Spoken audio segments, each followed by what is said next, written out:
GTNA를 배포하면 운영 관리는 어떤 모습으로 변하게 되는지 설명드리겠습니다. 여기서 설명드리는 모습은 모든 GTNA 벤더에 해당되는 것은 아니기 때문에 어떤 GTNA에 개선되는 내용인지를 먼저 설명드려야 할 것 같습니다. 앞에서 설명드린 것처럼 GTNA 아키텍처는 벤더별로 서로 다르게 구현됩니다. 따라서 어떤 GTNA 벤더를 채택하느냐에 앞서 어떤 GTNA 아키텍처를 채택할 것이냐를 먼저 고민하는 것이 좋습니다. 이는 GTNA 프로젝트의 성공을 가늠할 수 있는 매우 중요한 포인트이기도 하고, 지속적으로 진행하셔야 하는 운영 관리 측면에서도 상당한 영향을 미치게 되기 때문에 중요한 점검 사항이라고 할 수 있습니다. 이 영상에서는 가트너가 발표한 GTNA 아키텍처를 기준으로 설명드릴 것입니다. 가트너는 GTNA 아키텍처를 크게 두 가지로 구분하고 있습니다. 첫 번째로 설명드릴 아키텍처는 서비스 이니시에이티드 GTNA입니다. 여기서 보시는 그림과 같은 아키텍처를 가지고 있습니다. 이러한 GTNA 아키텍처를 채택하고 있는 벤더는 많지 않습니다. 비욘드코프, 지스케일러 GPA가 대표적인 벤더라고 할 수 있습니다. GPA는 여러분이 흔히 알고 계시는 지스케일러의 클라우드 SWG, 즉 GIA 서비스가 아닙니다.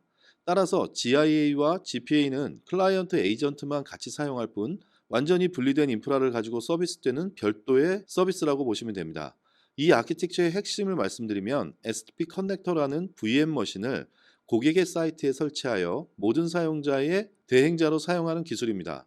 이 아키텍처를 두 가지 사용 환경에서 바라보시면 완전히 평가가 달라집니다.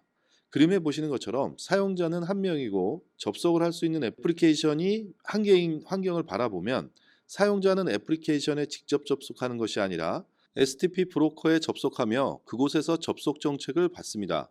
그리고 애플리케이션 앞단에 설치된 SDP 커넥터 서버는 사용자가 접속할 수 있는 애플리케이션에 사용자 대신 접속하고 SDP 브로커와 접속합니다. SDP 브로커는 이 둘 간의 접속 정책에 따라 연결해주고 차단하는 정책을 수행합니다. 이 아키텍처는 사용자가 애플리케이션에 직접 접속하지 못하게 한다는 점에서 보안성이 좋다는 평가를 받고 있습니다. 하지만 실제 많은 사용자와 애플리케이션을 가지고 있는 현실의 기업 환경에 이 아키텍처를 적용해 보면 완전히 다른 상황이 발생합니다. 여기에서 보시는 것처럼 이 아키텍처의 1번 프로세스는 내부에 있는 모든 어플리케이션을 사전에 등록하는 것입니다. 앞에서 설명드렸듯이 현실 세계에서 기업의 모든 자산 인벤토리를 알고 있는 기업은 없으며 수많은 섀도우 IT가 존재한다고 말씀드렸습니다. 그럼 여기에 있는 1번 프로세서는 어떻게 가능할까요? 맞습니다. 실제로 불가능합니다. 따라서 SDP 커넥터 서버의 IP 주소는 내부의 모든 네트워크와 자산에 접속할 수 있도록 내부에 있는 모든 보안 시스템에서 해당 IP를 All Allow에 전지전능한 접속 권한을 열어주어야 합니다. 벤더는 SDP 커넥터에 스캔 기능이 있어서 내부의 애플리케이션을 찾을 수 있다고 주장하지만, 이렇게 스캔을 통해서 찾기 위해서는 방금 말씀드린 대로 모든 접속 권한을 가질 수 있도록 해줘야 한다는 이야기와 같은 말입니다. 그리고 이렇게 스캔으로 얻은 정보는 접속 정책을 구현해야 하는 자산이 아니라 해커가 공격을 위해서 내부에 어떤 자산이 있는지 스캔하는 것과 같은 동일한 정보를 GTNA 벤더가 확보한다는 것과 같다는 것입니다. 결론적으로 제로 트러스트 원칙과는 완전히 반대의 개념인 완벽하게 신뢰받는 컴퓨터가 내부에 심어지는 것이라고 할 수 있습니다. 더군다나 SDP 커넥터 서버는 백도어 서버처럼 내부 네트워크에서 램포트 하나로 연결되어집니다. 이 말을 다시 말씀드리면 SDP 커넥터 서버는 기본적인 접근 제어를 할 수 있는 익스터널과 인터널을 물리적이든 논리적이든 구분할 수 있는 방법이 없다는 것입니다. 그리고 인터넷상에서 존재하면서 실제 접근 제어를 수행하는 SDP 브로커 또는 프락시와는 마치 내부의 컴퓨터가 CNC 서버와 접속하듯 보안 터널을 구성합니다. 제가 설명드리면서도 이러한 GTNA 아키텍처는 섬찟할 정도로 위험한 기술인데 왜 시장에 나오게 된 걸까요? 이 기술은 구글의 비욘드 코프 방식으로 유명한 기술입니다. 구글이 중국의 해커들에게 공격을 당하자 네트워크상에서 접근 통로가 있다는 것만으로도 공격의 대상이 될 수 있다는 것을 자각하게 됩니다. 이에 자신의 서비스에 접속하는 사용자들을 자신들이 허용한 서비스에만 접속할 수 있는 경로만을 열어주기 위해 나머지 자산에 대한 접근은 아예 없애는 방법으로 이 기술을 개발하기 시작한 것입니다. 따라서 구글처럼 자신이 서비스하는 앱을 정할 수 있는 소비자 지향 애플리케이션에 대해서는 사용자가 정해진 애플리케이션만 접속 경로를 가질 수 있도록 한다는 점에서 매우 탁월한 보안 기술로 사용될 수 있습니다. 하지만 소비지향 서비스 회사와는 달리 기업의 IT 환경에서는 앞에서 설명드린 대로 그 반대의 상황이 발생합니다. 오히려 SDP 커넥터는 트로이전 목마의 역할로 전락해버리는 상황이 발생한다는 것입니다. 해커는 이 SDP 커넥터 서버만 점령하면 이곳의 스캔을 통해 얻은 내부의 자산 목록에서부터 접근 경로까지 모두 확보하게 됩니다. 제가 이러한 아키텍처를 가진 GPA로 프로젝트를 진행한 실제 경험을 말씀드리겠습니다. 이 아키텍처를 위해 수천 명의 사용자와 수많은 애플리케이션을 위해 수만 개의 매핑 정책을 만들어야 했습니다. 그럼에도 불구하고 어딘가에서 사용되고 있을지 모르는 섀도우 ID의 누락된 매핑 정책으로 인해 장애가 일어날 수 있는 가능성이 존재했습니다. 결국 프로젝트의 최종 결과의 모습은 인증된 사용자는 데이터 센터에 있는 대부분의 자산에 접근이 가능하도록 넓게 수십 개의 정책으로 만들어서 적용할 수밖에 없었습니다. 보다 정확히 말씀드리면 이 기업이 기존에 사용하던 VPN이 가지고 있던 정책보다 넓은 접속 허용이 되어버린 것입니다. 지금까지는 이러한 서비스 이니시에이티드 GTNA가 기업의 하이브리드 워크에 적용되었을 때 일어나는 정책 관리와 운영에 대한 심각한 현실을 말씀드렸지만 실제 프로젝트에서는 이보다 더 심각한 문제가 발생했었습니다. 여러 가지 상황이 있지만 한 가지 사례만 설명드리면 내부와 외부의 사용자가 사용하던 화상회의 시스템을 사용하지 못하게 된 것입니다. 문제의 원인은 이러한 아키텍처가 가지는 치명적인 단점이었는데 모든 원격 사용자는 STP 커넥터라는 대리인을 통해서 통신을 해야 하며 결국에 화상회의 시스템에 접근하는 IP 주소는 STP 커넥터가 가지고 있는 한 개의 IP로 모두 변해버린다는 것입니다. 화상회의가 원활히 동작하기 위해서는 사용자 단말은 화상회의 시스템에도 접속해야 하고 자신과 회의를 하고 있는 다른 사용자의 단말과도 직접 통신을 할 수 있어야 합니다.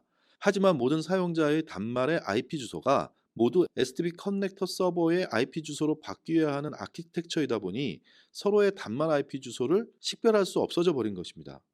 벤더의 STP 커넥터의 IP 주소로 모든 단말의 IP로 바뀌어 식별이 안 되는 문제의 해결을 요구도 하였으나 아키텍처 상의 한계 때문에 불가능하다는 결론을 얻게 되었습니다. 결국 이 기업은 프로젝트가 시작된 지 2년이 지나서야 GTA를 거치지 않고 인터넷을 통해 직접 접속하는 스카이프로 바꾸었고 서비스를 내부에 런칭할 수 있게 되었습니다. 고객의 양해로 겨우 서비스를 시작할 수 있었지만 지금도 잘못된 솔루션을 선택하면 어떻게 되는지 뼈저리게 경험한 완벽한 실패한 프로젝트 경험이었습니다. 저의 처음이자 마지막이었던 서비스 이니시에이티드 GTNA 프로젝트였습니다.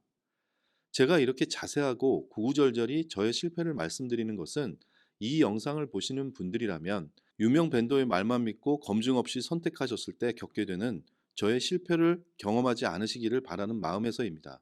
GTNA는 벤더의 서비스가 잘못된 것이 아니라 기업의 사용 목적에 맞는 아키텍처를 선택하였을 때 여러분들이 경험해보지 못한 좌절과 심각한 고통을 겪게 되실 수 있다는 것입니다.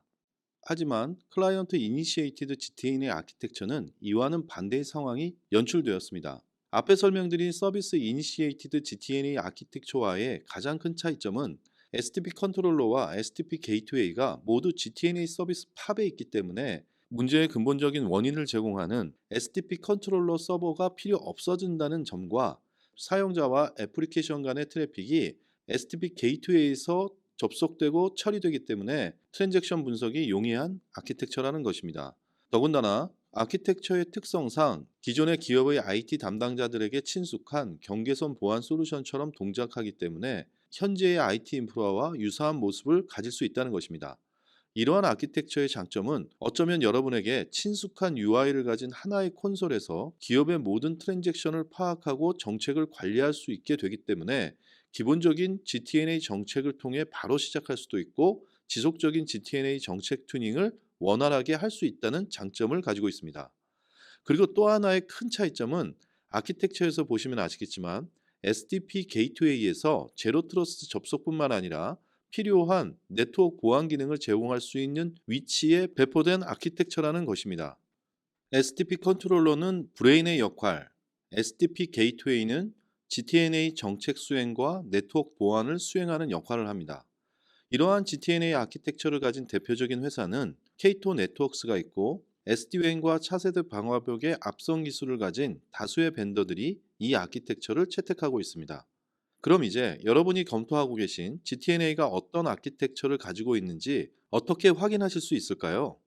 벤더에 문의하는 것이 가장 일반적이지만, 벤더에 문의하면 자신이 어떤 GTNA 아키텍처를 가지고 있는지 모르는 경우가 실제로 존재합니다. 따라서 여러분이 직접 GTNA 벤더의 아키텍처를 구분하실 수 있으시면 가장 좋고, 그 방법도 있습니다. GTNA 벤더가 싱글 벤더 세시인 경우는 대부분 클라이언트 이니시에이티드 GTNA 아키텍처를 가지고 있으며, 네트워크 서비스를 가지고 있지 못한 SSA 벤더들은 주로 서비스 이니시에이티드 GTNA 아키텍처를 가진 경우가 많습니다. 그리고 세시와 SSE에 대한 구분은 최근 명확해지고 있습니다. 2019년 세시라는 신조어가 나왔을 때는 가트너를 비롯한 많은 연구기관들이 세시 시장의 활성화를 위해 자칭 세시라고 주장하는 벤더들을 묵인해 왔습니다. 하지만 2022년부터는 가트너, 포레스터, 데로로 그룹 등 많은 연구기관이 싱글 벤더 세시, 유니파이디드 세시 등의 개념을 내놓으면서 세시로 완성도가 떨어지는 벤더도 확인할 수 있고, 세시에서 떨어져 나간 SSE 벤더도 구분하실 수 있습니다.